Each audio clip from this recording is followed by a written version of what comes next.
Почитувана председателке, недилни колеги советници. Класичен пример на стилот, сакам речем, не знам кажем. Никој не разбра што сега колешката да каже.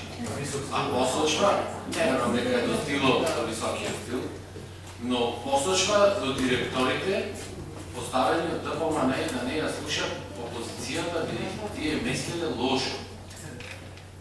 Вишке, тука сме за граѓаните, не сме ни за директорите, ни за Горан, ниту за вас. Вие тоа што си го заслужувате, си го имате добиено и сте на таа позиција кај што сте, вие и вашето семејство. Не можете да постачувате ние што ќе кажуваме. А ако тоа го милувате вие, да ни кажувате нас како да работиме, сте се излажали. Значи, ниту можете, ниту сте некој нас да не кажете. Секој треба тука да си го изразни своето мислење и да посочи на директорот, бидејќи тоа е валова функција дадена од граѓаните на градот Скопје. Нашите идеи се рефер за неговата работа. А после вашата дискусија се гледа како милвате да владеете вие. Без опозиција и без прифаќање сугестии.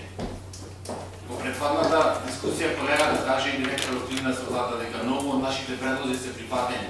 И тој успех со тие паркови тука, ако не бевме ние, може немаше ни да постои. Значи, конструктивна дискусија, критика на место и ред други работи се рефери за работата на било кој.